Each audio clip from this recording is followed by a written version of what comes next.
देश देशांतर में आपका स्वागत है। मैं हूं कुर्बान अली। प्रतिरक्षा मंत्री मनोहर पर्रिकर ने कहा है कि देश में सेना की अहमियत इसलिए कम हो गई है क्योंकि बीते 40-50 सालों से कोई बड़ा युद्ध नहीं हुआ है। जबकि केंद्रीय सूचना और प्रसारण राज्य मंत्री राज्यवर्धन राठौर ने कहा है कि भारतीय सेना के कामकाज के तरीक़ों और उसके ऑपरेशंस के बारे में मीडिया और विपक्ष को बहुत कम या गलत जानकारी है और इन दोनों को राष्ट्रीय सुरक्षा के बारे में अपना रवैया बदलना चाहिए। केंद्रीय सूचना और प्रसारण राज्य मंत्री राज्यवर्धन राठौर ने रविवार को जयपुर में सीमा सुरक्षा के बारे में आयोजित एक सम्मेलन में ये बात कही। साथ ही उन्होंने ये भी कहा कि भारत को अपनी सुरक्षा के लिए राजनयिक रूप से, आर्थिक रूप से और सैन्य बलों के जरिए हर तरीके से कोई भी कदम उठाने का अधिकार है। राठौर ने यह भी कहा कि अब युद्ध सीमाओं पर नहीं बल्कि विचारधारा के आधार पर लड़े जाएंगे और इसके लिए हमारे सैनिकों को राष्ट्रीय विचारों से ओतप्रोत होना चाहिए। उनके अनुसार एक दिन ऐसा आएगा कि पूरा विश्व हमारी विचारधारा को स्वीकार करेगा। देश देशांतर में यही विषय है आज हमारी चर्चा का, जिसमें हम जानने की कोशिश करेंगे कि क्या आज़ादी के 67 वर्ष बाद भी हमारी सेना के लिए किसी एक ख़ास राष्ट्रीय विचारधारा की ज़रूरत है। क्या हमारी सेना का जो गौरवशाली इतिहास और कामकाज रहा है उस पर किसी तरह का कोई सवालिया निशान लगाया जा सकता है। क्या सेना का सम्मान कम हो रहा है। इस चर्चा में मेरे साथ हैं पूर्व उप सेना प्रमुख लेफ्टिनेंट जनरल राज कादियान, भारतीय जनता पार्टी के वरिष्ठ सांसद सत्यपाल सिंह और कांग्रेस पार्टी के प्रवक्ता आलोक शर्मा और वरिष्ठ पत्रकार राहुल बेदी। आप सभी का स्वागत है। सबसे पहले लेफ्टिनेंट जनरल राज कादियान, मैं आपसे शुरुआत करना चाहूँगा क्योंकि आप सेना से लंबे समय तक जुड़े रहे हैं। प्रतिरक्षा मंत्री का बयान मनोहर पर्रिकर साहब का कि सेना का महत्व कम हो रहा है, अहमियत कम हो रही है, और राज्यवर्धन राठौर साहब का ये बयान, इसे किस रूप में देखते हैं आप? देखिए, अपने देश में डिफेंस कल्चर की नॉलेज बहुत कम है। ना हम इसको स्कूल में पढ़ाते हैं, ना हम इसको कॉलेज में पढ़ाते हैं, ना मिलिट्री साइंस एक कोई सब्जेक्ट रखा जाता है जी। ये शायद जब हम स्वाधीनता मिली हमें तो ये डर था कि आर्मी को अगर हम ज़्यादा महत्व देंगे तो कहीं कू ना हो जाए। सब देशों में हो रहा था उन दिनों। तो शायद ये उस वक़्त नेशनल पॉलिसी थी कि आर्मी को दूर रखा जाए, कंटोनमेंट्स में रखा जाए ताकि सिविल में वो कम दखल दें। ये बात सही है। एक तो हमारे देश की बनावट और साइज़ इतनी है। 62 की लड़ाई हुई जब नीफा में हुई तो साउथ में शायद लोगों को पता भी नहीं था, वो एक बात है। दूसरी जानकारी, ये शायद इंटेंशनल थी शुरू में, अभी हालत बदली है। मुझे नहीं पता रक्षा मंत्री ने किस संदर्भ में बात कही थी, लेकिन ये बात सही है कि सेना का जो रोल सेना ने प्ले किया है, अगर आज देश सुरक्षित है, अगर आज देश इकट्ठा है तो इसमें सेना का बहुत ही बड़ा महत्वपूर्ण हाथ है। वरना हमारा नॉर्थ ईस्ट, हमारा पंजाब, हमारा कश्मीर में हालत शायद अलग वे होते। बाकी एजेंसी ने भी अपना रोल अदा किया है, लेकिन जो मिलिटेंसी की हालत थी उसको कंट्रोल करने में सेना का सबसे बड़ा हाथ है। और लड़ाई ना होना तजुर्बे की बात, ये तो सही नहीं है। 1989 से लेकर जो सेना JNK में कर रही है, जो नॉर्थ ईस्ट में उससे पहले से कर रही है, वो तो और भी मुश्किल वारफेयर है। आजकल का ज़माना इरेगुलर वारफेयर का है। वो शायद कन्वेंशनल वार इतनी नहीं होने का इम्कान है जितनी पहले हुआ करती थी, क्योंकि वेपन इतने डिस्ट्रक्टिव आ गए हैं कि वो जो पहले आदमी अटैक करते थे छोटी जगह कारगिल वगैरह में लिमिटेड हो सकता है, लेकिन कन्वेंशनल वार की बजाय इरेगुलर वारफेयर ज़्यादा है। उसमें भारतीय सेना का मेरे ख्याल से दुनिया के सब मुल्कों से ज़्यादा तजुर्बा है। जी, राहुल बेदी साहब, मैं आपके पास आना चाहूँगा कि ये जो दो बयान जिनका मैंने जिक्र किया शुरू में, मनोहर पर्रिकर साहब का बयान कि सेना की अहमियत इसलिए कम हो रही है क्योंकि पिछले 40-50 वर्षों से तो बड़ा युद्ध नहीं हुआ, और राज्यवर्धन राठौर साहब का बयान कि साहब जो रवैया है मीडिया का और विपक्ष का, वो माइंडसेट बदलने की ज़रूरत है और एक नई विचारधारा के ज़रिए से हमारी सेना को सुसज्जित होना पड़ेगा। इसे किस रूप में देखते हैं आप? मैं जनरल साहब के साथ बिल्कुल सहमत हूं, क्योंकि इरेगुलर वॉरफेयर जो है, काउंटर इंसर्जेंसी ऑपरेशंस जो हैं, उसमें हिंदुस्तान की फ़ौज पिछले लगभग 50 या 60 साल इंडिपेंडेंस से लगी हुई है, या नॉर्थ ईस्ट में, या पंजाब में, या कश्मीर में। जो राठौर साहब ने कहा है उसमें मैं सहमत नहीं हूं। मीडिया को ये तो सच है कि मीडिया को थोड़ी जानकारी जो है मिलिट्री के बारे वो कम है, और वेस्टेड इंटरेस्ट्स जो हैं, जो ब्यूरोक्रेसी है या बाकी जो वेस्टेड इंटरेस्ट हैं, वो इनको इन्फॉर्मेशन देते हैं फ़ौज के ख़िलाफ़। मगर फ़ौज की भी जो अपनी कैपेसिटी है, अपनी जो इंटरनल इनके प्रॉब्लम्स हैं, उसको उसकी तरह भी उसकी निगाह भी हमको देखना चाहिए, क्योंकि काफ़ी जो कैपेसिटी बिल्डिंग है वो मैं सोचता हूँ कि मिलिट्री की रिस्पॉन्सिबिलिटी है, और मिलिट्री वो रिस्पॉन्सिबिलिटी पूरी निभा नहीं रही। काफ़ी हद तक मैं आपके पास तो इतना टाइम नहीं होगा कि मैं पूरी बात आपको बता पाऊँ, मगर मिलिट्री को भी रिस्पॉन्सिबिलिटी लेनी चाहिए, और मैं सोचता हूँ कि वो नहीं ले रहे। जी। तो जो राठौर साहब ने कहा और जो राठौर साहब ने पिछले हफ्ते बयान भी दिया, उसमें भी मैं बिल्कुल सहमत नहीं हूं, क्योंकि जो ये ऑपरेशंस हुए म्यांमार में वो एक खुफिया ऑपरेशन थे और वो खुफिया ही रहने चाहिए थे। और मिलिट्री में भी इसके बारे में काफ़ी दुख है कि ये जो पब्लिसिटी मिल रही है ये इस चीज़ को, ये आर्मी के लिए एक बहुत ख़राब चीज़ है। जी, सत्यपाल सिंह जी, आपकी पार्टी सत्ता में है और ये दोनों मंत्री, प्रतिरक्षा मंत्री साहब और राज्यवर्धन राठौर साहब, जो खुद एक पूर्व सैनिक हैं, जो बयान आए हैं अभी आज ही की अखबारों में है कि कई केंद्र सरकार के मंत्रियों ने कहा है कि वो उनसे सहमत नहीं है जिस तरह के बयान दिए, और ये कहना कि साहब विपक्ष को और मीडिया को सेना के ऑपरेशंस के बारे में वो कोई अच्छी जानकारी नहीं है, पुअर नॉलेज का उन्होंने लफ्ज़ का इस्तेमाल किया। क्या ये सही है? देखिए, जहाँ तक सेना की बात है, इस देश का प्रत्येक नागरिक सेना के ऊपर गर्व करता आया है। आज से नहीं, पहले से गर्व करता आया है। और जैसे जनरल साहब कह रहे थे, इस देश में, इस देश को इसकी देश तक की एकता बनाए रखने के लिए, उसकी इंटीग्रिटी को रखने के लिए सेना का बहुत बड़ा एक अहम रोल रहा है। और हमारा कोई भी ऐसा बयान नहीं होना चाहिए कि वो सेना के सम्मान पर को उसमें आ जाए। मैं ऐसा मानता हूं कि अपनी सेना को राष्ट्रीय विचार ध्यान देने की ऐसी कोई जरूरत नहीं। हमारी सेना लेकिन आपके दोनों मंत्री कह रहे हैं सर इस बात को। उन्होंने ये भी कहा, प्रतिरक्षा मंत्री ने, कि चूंकि बड़ा युद्ध नहीं लड़ा इसलिए हमारी सेना की अहमियत कम हो गई। और जो सूचना प्रसारण राज्य मंत्री हैं राठौर साहब, वो ये कह रहे हैं कि नहीं साहब, अब सीमा पे युद्ध नहीं लड़ा जाएगा, विचारधारा के जरिए। तो क्या हमें कोई नई विचारधारा की ज़रूरत है 67 वर्ष बाद? देखिए, आज पहले 67 वर्षों से पहले, 50 वर्षों पहले, आज की परिस्थिति में एक अंतर है। मुझे मालूम नहीं किस संदर्भ में राठौर साहब ने बात कही, लेकिन मैं एक अपना नज़रिया आपको बताना चाहता हूँ। आज से 50-60 साल पहले इस देश के अंदर आतंकवाद नहीं था। इस देश के अंदर साइबर क्राइम, साइबर वार नहीं थी। आज सेना को साइबर के फ्रंट पर लड़ना पड़ता है, आज आतंकवाद के फ्रंट पर लड़ना पड़ता है। तो पूरे देश को देखने के लिए आतंकवाद केवल मात्र एक राष्ट्रीय मुद्दा भी नहीं रहा, एक अंतर्राष्ट्रीय मुद्दा रहा। इन सब बातों को ध्यान में रखते हुए हमारे सेना की, हमारी पुलिस की तैयारी होना चाहिए, हमारी सोच होना चाहिए। मुझे लगता है कि शायद इन सब बातों को ध्यान में रखते उन्होंने इस तरह का बयान दिया है। आलोक शर्मा साहब, आप क्या कहना चाहेंगे? जो सरकार के मंत्री, खास करके ये जो दो बयान सेना से जुड़े हुए हैं, इस पे आपकी पार्टी का क्या नज़रिया है? कुर्बान साहब, देखिए, भारतीय जनता पार्टी की जो सरकार है वो नारों, बयानों और जुमलों की सरकार है। इन लोगों के अंदर होड़ मची हुई है कि कौन कितना मीडिया में स्पेस ले ले, कौन किस तरह से अपनी वाहवाही लूट ले, कौन ट्विटर का खेल पहले खेल ले।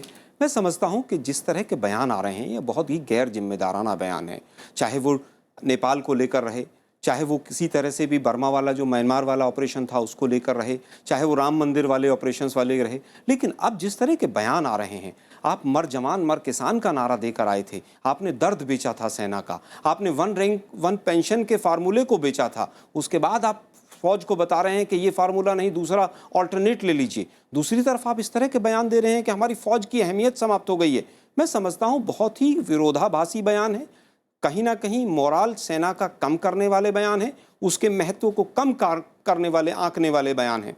अभी जम्मू कश्मीर में जिस समय बाढ़ आई थी तो मोदी साहब ने अपनी पीठ स्वयं थपथपाई थी। क्या कहा था कि बीजेपी की सरकार ने आते ही बहुत बढ़िया काम कर दिया। अरे भाई, बीजेपी के प्रवक्ता थोड़ी ना गए थे वहाँ, सेना मौजूद थी, सेना ने बाढ़ से लोगों को निकाला वहाँ पर। अगर एनडीआरएफ की टीम जाती है वहाँ भी जाती हैं, सेना के लोग जाते हैं। Peace keeping force United Nations की अगर बोट्सवाना में जाती है, कीनिया में जाती है, तो वो भी सेना के लोग जाते हैं, कोई बीजेपी और कांग्रेस का प्रवक्ता नहीं जाता है वहाँ पर। मैं समझता हूँ कि जिस तरह से हमारे विदेशियों, पड़ोसियों के साथ खास तौर पर जो रिश्ते हैं, वो इस तरह के बयान देने से, अब बर्मा की बारी थी और अब उस म्यांमार की बारी थी, अब अगला कोई दूसरा टारगेट होगा, अगले इशारे इंगित करने शुरू कर दिया आपने कोवर्ट ऑपरेशंस के। मैं समझता हूं कि बहुत ही गैर जिम्मेदाराना जिस तरह की बयानबाजी हो रही है, ये आने वाले समय में विदेश नीति पर, शॉर्ट टर्म में भी और लॉन्ग टर्म में भी, वर्ल्ड जियोपॉलिटिक्स पर पॉलिटिकल जो अफेयर्स हमारे साउथ एशिया के हैं उनके ऊपर, सभी के ऊपर बहुत नकारात्मक प्रभाव डालेगा। और प्रधानमंत्री साहब को स्वयं इन तमाम मंत्री जो इस तरह के बयान देते हैं इनको कंट्रोल में करना चाहिए। राजकादियान साहब, एक बार फिर मैं आऊँगा कि जाहिर है हमारे देश में सेना और राजनीति का कोई सीधा संबंध नहीं रहा, कोई बल्कि जो पहले सेनाध्यक्ष बने करियप्पा साहब, वो उस वक्त नंबर 2 होते थे प्रोटोकॉल में, लेकिन बाद में ख़ुद उन्होंने एक्सेप्ट किया कि उनका नंबर 12वां या 13वां आना चाहिए, और इसलिए कि एक पहली हमारी अंग्रेज़ सरकार थी, उसके बाद लोकतांत्रिक ढंग से चुनी हुई सरकार, पहले सरकार आई और फिर वो लोकतांत्रिक ढंग से चुनी गई सरकार आई, तो उसमें कोई विरोधाभास ना हो और एक दूसरे के प्रति कोई कहीं जो सिल्वर लाइनिंग है वो रहनी चाहिए, वो उसका अतिक्रमण नहीं होना चाहिए। क्या आपको लगता है कि आज हालात कुछ ऐसे बन रहे हैं या जिस तरह के बयानात आ रहे हैं सरकार की तरफ से या विपक्षी की तरफ से, वहाँ कहीं सेना को लेकर के भी राजनीति हो रही है? शायद आप जो कह रहे हैं उसमें कुछ सच्चाई है। मेरी यही विनती है सबसे सब पॉलिटिकल पार्टी से कि सेना के बारे में जितने कम से कम बयान दें, वो अपना काम ठीक कर रहे हैं। अगर आपने बयान देने तो उनकी कमियों को पूर्ति करें। आज के दिन ये कहावत है, ये एक अमेरिकन ने कहा है कि आर्मी के पास करेज के अलावा कुछ नहीं है। इंडियन आर्मी का योगदान राष्ट्रीय सुरक्षा में तो रहा ही है, सत्यपाल साहब ने भी बोला है, लेकिन नेशनल बिल्डिंग में बहुत रहा है। जितनी आपके बॉर्डर के एरिया में इंफ्रास्ट्रक्चर बना, रोड सारी मिलिट्री रोड्स ने BRO ने बनाई है। Flood, fire, cyclone, cloud burst, बच्चा भी कुएं में गिर जाए, आर्मी के पास नॉलेज है, इक्विपमेंट है, आर्मी को प्राइड महसूस होता है। वो इस बारे में ये ऐसा यूँ नहीं करते कि हमारी लोग तारीफ करेंगे या कौन सी पार्टी क्या बोलेगी, बल्कि फ़र्ज मान के। हाँ, आर्मी को जितना हम नुक्ताचीनी से दूर रखेंगे। जब मैंने बोला कि नॉलेज कम है, मैं कहता हूँ आज अगर आप गावस्कर का नाम लें, तेंदुलकर का बच्चा बच्चा जानता है। कितने परमवीर चक्र हैं जिनका नाम कोई बता सकता है? अगर मैं बोलूँ सूबेदार जोगिंदर सिंह या मेजर शैतान सिंह या मेजर होशियार सिंह, कितने लोगों को पता है? वो नॉलेज मैं कहता हूँ कि जब तक लोग आर्मी के बारे में जान, डिफेंस कल्चर जब तक डेवलप नहीं होगा, लोगों की बहुत सद्भावना है आर्मी के लिए, सत्यपाल जी कहते हैं, वो ज़्यादा इग्नोरेंस भी होंगे। एक तो वो जानना नहीं चाहते शायद, आर्मी को अंग्रेज़ों ने अलग थलग रखा था, उनके डिज़ाइन था, वो तो देश को रूल आर्मी के थ्रू करना चाह रहे थे, लेकिन डेमोक्रेसी के बाद डर की वजह से ऐसा रखा गया। आपने सही कहा, करियप्पा साहब माने या ना माने, उनको तो कोई चॉइस नहीं थी। पहले नंबर 3 पे थे, अभी वो 12 नंबर पे हमारे आर्मी चीफ। तो वो जो, और इसी तरीके से नीचे वाले हमारे आर्मी कमांडर 23वें नंबर पे जाके हैं, जो आर्मी में नंबर 2 माने जाते हैं। तो वो जो नेशनल ऑर्डर प्रेसिडेंट है, जिससे आर्मी के स्टेटस पर असर पड़ता है, पे और पेंशन, 1 रैंक 1 पेंशन आपने बोला है, उम्मीद है सरकार देगी, कमिटमेंट तो हुई है, लेकिन ये सब बातें आर्मी की जो ज़रूरियातें हैं वो उनको पूरा होना चाहिए। ये तो कौटिल्य ने कहा था चंद्रगुप्त को कि जिस दिन सिपाही को अपनी मांग मनवाने पर मजबूर होना पड़ा, वो आपके राज्य का अंत का शुरुआत है। ठीक है, मैं आता हूँ आपके पास में। राहुल बेदी साहब, एक बार फिर हम जिक्र करेंगे। आप बात कर रहे थे कि आपने कादियान साहब से सहमति जताते हुए कहा था, लेकिन सवाल आज की तारीख में यही उठ रहा है कि क्या आर्मी के रोल पे, आर्मी के मान सम्मान के ऊपर किसी तरह का कोई सवालिया निशान लगाए जाने की कोशिश हो रही है, या उसे कहीं अंडर एस्टिमेट किया जा रहा है, या ये जो हमें बताया जा रहा है कि साहब माइंडसेट चेंज करने की ज़रूरत है। तो वो कौन सा माइंडसेट है जिसको चेंज करने की बात हो रही है, और जो अभी म्यांमार को लेकर के बयानबाजी हुई, उससे क्या हमारे देश की सेना के बारे में कोई अच्छी छवि बनती है? बिल्कुल, जो आपने कहा उस हर चीज़ में थोड़ा थोड़ा कसूर है। एक तो आर्मी की जो एक्टिविटीज़ हैं और आर्मी की जो ऑपरेशंस हैं, उसको पॉलिटिसाइज करने की काफ़ी पॉलिटिसाइज किया जा रहा है। और जैसे एक मैं आपको छोटा सा बयान दूं, जैसे गवर्नमेंट ने, मिनिस्ट्री ऑफ डिफेंस ने आइडेंटिफाई किया है कि 21 पैराशूट रेजिमेंट जो स्पेशल फोर्सेस के हैं वो म्यांमार में गए। किसी भी स्पेशल फोर्सेस में कहीं भी किसी भी कंट्री में ऐसे आइडेंटिफाई करने में आप वो लोगों को ख़तरे में डालते हैं, मगर हमारे मिनिस्ट्री ऑफ डिफेंस ने ख़तरे में नहीं डाला, मगर उनकी फ़ोटो भी छापी। ये बाद में ज़ाहिर हुआ कि वो फ़ोटो जो थी वो गलत थी, वो पहले किसी ऑपरेशन की थी। मगर मैं ये सोचता हूँ कि सरकार ने पूरा इसको पॉलिटिसाइज करके अपना जो बयानबाजी दी वो बहुत ख़राब है और बहुत गलत बात है, और ये इससे आर्मी को बहुत नुकसान पहुंचता है, और उनकी जो स्पेशल फोर्सेस और उनके जो खुफिया कोवर्ट ऑपरेशंस हैं उनको भी बहुत फ़र्क पड़ता है। और हमने अब शोर मचा दिया कि हम बर्मा में और कोवर्ट ऑपरेशंस करेंगे। किसके खिलाफ करेंगे? अगर हमने अनाउंस ही कर दिया है तो मिलिटेंट्स तो अपने कैंपों से भाग जाएंगे, वो कहीं रिलोकेट कर लेंगे। तो ये बात जो है ये बहुत ख़तरनाक है। और जैसे ये जनरल साहब ने कहा कि पॉलिटिशियंस को, ब्यूरोक्रेट्स को आर्मी का पूरा इल्म नहीं है, पूरी समझ नहीं है, और उसके कारण ये बार बार वही गलतियां करते हैं जिससे नुकसान फौज को ही पड़ता है। राहुल बेदी, आज आपके हवाले से एक खबर प्रकाशित हुई है जिसमें कहा गया है कि म्यांमार की घटनाओं को लेकर के जो बयानबाजी हुई और जिस तरह का एक माहौल बना, उसको दुरुस्त करने के लिए राष्ट्रीय सुरक्षा सलाहकार डोवाल साहब म्यांमार की यात्रा पर जाने वाले हैं। इसमें कितनी सच्चाई है? ये सुनने में आ रहा है कि डोवल साहब जो हैं वो म्यांमार जा रहे हैं, इतना नहीं कि फ्यूचर कोऑपरेशन करने के लिए, क्योंकि अगर आप देखेंगे तो म्यांमार के साथ जो हमने कोऑपरेट किया, म्यांमार अगर चुपचाप हमारे साथ कोऑपरेट भी कर रहा है, तो अब जब हमारे मंत्रियों ने उसका ऐलान कर दिया कि हमने कोवर्ट ऑपरेशन और किसी और कंट्री में हमने क्रॉसओवर कर लिया, तो म्यांमार को एम्बैरेसमेंट तो होगी। उनके नवंबर में इलेक्शन आ रहे हैं, तो उनकी जो इंडिपेंडेंस है उस पर लोग अपोजिशन पार्टी वाले ये बात को उठा सकते हैं। डोवल साहब वहाँ जा रहे हैं, सुनने में आ रहा है कि डोवल साहब वहाँ जाएंगे थोड़ा उनको प्लेकेट करने, थोड़ा उनको समझाने कि जो हुआ तो हमारी गलती हो गई, और आगे से अगर ये जॉइंट ऑपरेशंस प्लान होंगे तो इसको इतनी पब्लिसिटी नहीं मिलेगी। मैं ये उम्मीद करता हूँ कि डोवल साहब यही उनको बताएंगे। ये तो आगे ही पता लगेगा कि डोवल साहब वहाँ जाके क्या करते हैं और क्या यहाँ से पैगाम लेके जाते हैं। ठीक है सत्यपाल जी, अभी आपने सुना राहुल बेदी को, और कादियान साहब से सहमति जताते हुए उन्होंने अपनी बात रखी और कहा कि जिस तरह की बयानबाजी हुई उससे अच्छा मैसेज नहीं गया है। मैं एक बात ज़रूर कहना चाहूँगा। आज़ादी के बाद और विशेष रूप से 1962 के हमारा जो इंडो चाइना जो लड़ाई रही, उसमें जिस प्रकार से हमारा पॉलिटिकल लीडरशिप का जो रोल रहा, और उससे देश की प्रतिमा को और सेना का भी नाम उससे थोड़ा नीचे आया।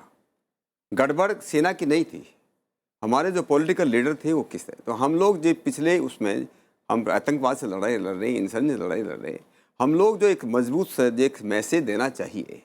आप देखिए 2000 में एक उदाहरण के तौर पर आपको बात करना, 2001 में जब वर्ल्ड ट्रेड टावर के ऊपर हुआ टेररिस्ट अटैक हुआ, अमेरिकन गवर्नमेंट ने एक पैट्रियट एक्ट लाए। उस पैट्रियट एक्ट का मतलब ये है कि कोई भी आतंकवादी, कोई भी टेररिस्ट जिस भी जहाँ से आएगा, जिस भी देश से आएगा, अगर हमारे देश पे अमेरिकन पे हमला करेगा, हम ये अधिकार रखते हैं, हम उसी देश में जाकर के उनके खिलाफ कार्रवाई करेंगे।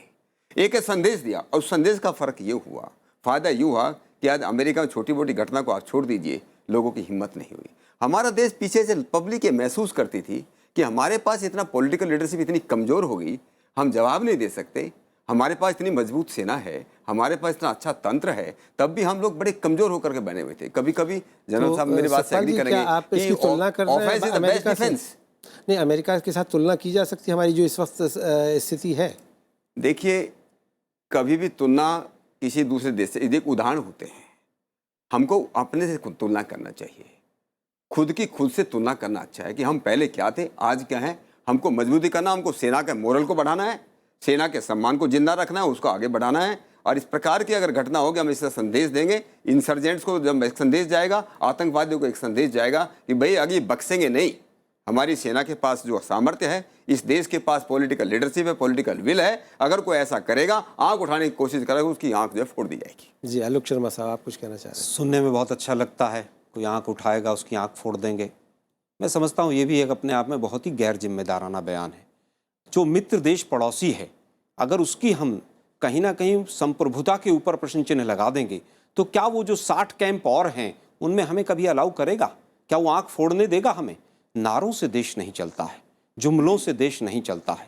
और उदाहरण जो दिया जाता है वो तुलना के लिए ही दिया जाता है। सांसद महोदय, मैं 4-5 चीज़ें कहता हूँ। जब हैदराबाद के ऊपर अटैक हुआ, सरदार पटेल ने कहा कि आर्मी ऑपरेशन नहीं है, this is a police operation. इसीलिए कि आर्मी का ऑपरेशन जो है वो इंटरनेशनल लेवल पर किस रूप में लिया जाता है वो सब जानते हैं। कोई भी देश ये नहीं कहता है कि हमने दूसरे की देश की सीमा में इस तरह से किया। वहाँ का लोकल कमांडर आर्मी का था, उसने अपनी बहुत संतुलित प्रेस स्टेटमेंट दी, लेकिन जो यहाँ के प्रवक्ताओं का बड़बोलापन था भारतीय जनता पार्टी के, उन्होंने पूरे इस खेल का मलिया मेट कर दिया। जो आर्मी ने जो सराहनीय कार्य किया था उसके ऊपर भी पानी फेर दिया।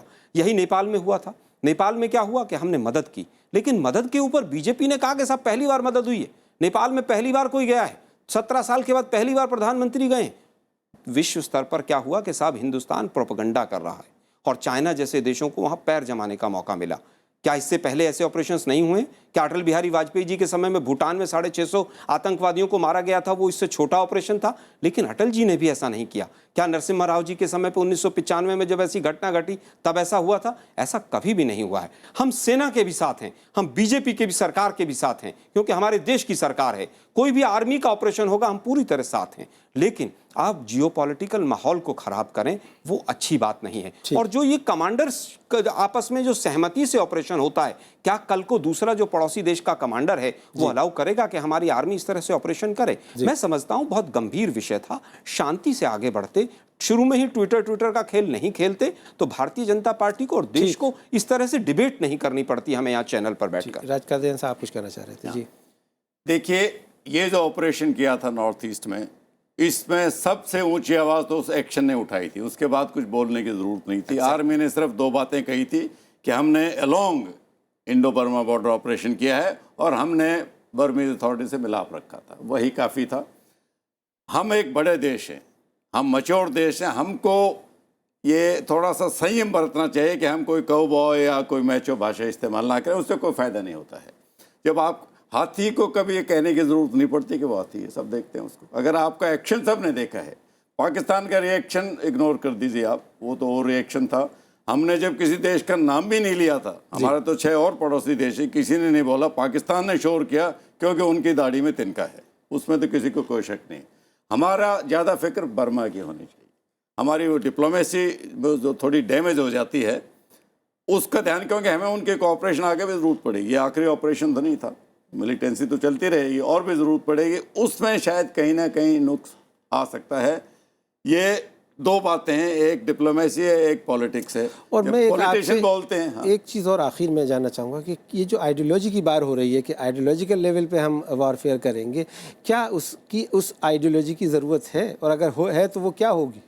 नहीं, अगर आप आइडियोलॉजी से वो सिग्नल की बात कर रहे हो कि हम पड़ोसी देश जो कि पाकिस्तान जो कि आतंकवाद की जड़ है उनको ये सिग्नल दें, तो आपके एक्शन ने दे दिया कि हमारे अंदर एक क्षमता है, हमारे अंदर पॉलिटिकल विल है। दोनों बातें आपने उसमें दिखाई, आर्मी की क्षमता दिखाई, सेंट्रल गवर्नमेंट की पॉलिटिकल भी दिखता है कि हम बॉर्डर के पार भी करना पड़े तो करेंगे, उस पर फिर बोलने की ज़रूरत होनी चाहिए। लेकिन ये बात भी सच है, जब पॉलिटिशियन बोलता है वो अपनी कॉन्स्टिट्यूंसी को एड्रेस करता है तो वो शायद पॉपुलैरिटी की ज़रूरत होती है। कहीं ना कहीं दोनों में मिलाप की ज़्यादा ज़रूरत है। और आर्मी के सम्मान की जो बात आ रही है उसके बारे में आप क्या कहेंगे? आर्मी जनता की तरफ से बहुत सम्मान है, लेकिन सरकार की तरफ से, खासकर ब्यूरोक्रेसी की तरफ से, देखिए संविधान के हिसाब से आर्मी को पॉलिटिकल कंट्रोल के नीचे होना चाहिए, लेकिन वास्तविकता में वो ब्यूरोक्रेटिक कंट्रोल के नीचे काम करती है। मंत्री जी या तो उनके पास टाइम नहीं होता, वो इतने इन्वॉल्व नहीं हो पाते, जो मंत्रालय चलते हैं वो ब्यूरोक्रेट चलाते हैं और वो उनके ऊपर रूल करते हैं, सारा कंट्रोल उनके पास है। मैंने तो इस पर एक किताब भी लिखी है 2005 में, विषय कुछ और था लेकिन ये बात आई उसमें कि जितना कंट्रोल है, अकाउंटेबिलिटी उनकी ज़ीरो है। मैं आपको एग्जांपल देता हूँ, डिफेंस एक्ट जिम्मेवार हैं देश के डिफेंस के। अगर आप संविधान देखें, 62 में हमारी लड़ाई अच्छी नहीं चली क्योंकि आर्मी का कसूर नहीं था, देश ने तैयार नहीं किया था आर्मी को। सब जानते हैं जनरल थापर को सैक किया था, कोई डिफेंस एक्ट के नाम जानता है क्या? किसी को नाम तक नहीं पता कौन थे। ये बात है कि जब जिम्मेवारी फिक्स करते हैं तो आर्मी के ऊपर आ जाती है, अथॉरिटी किसी और के पास है। तो आर्मी को ये हमेशा दुख रहता है कि हम पॉलिटिशियंस के नीचे काम करेंगे, संविधान है, लेकिन उस कंट्रोल को ब्यूरोक्रेसी के हाथ में ना दीजिए। चलिए, बहुत बहुत शुक्रिया लेफ्टिनेंट जनरल राज कादियान, सत्यपाल सिंह, आलोक शर्मा साहब और राहुल बेदी साहब इस चर्चा में भाग लेने के लिए। हम उम्मीद ये करते हैं कि सेना के साथ, जिसका एक गौरवशाली इतिहास रहा है, किसी तरह की कोई राजनीति ना हो, उसके मान सम्मान में किसी तरह की कमी ना आए, क्योंकि अब पूरा देश अपने इस देश की सेना पर नाज करता है। देश देशांतर में मेरे साथ इतना ही। नमस्कार।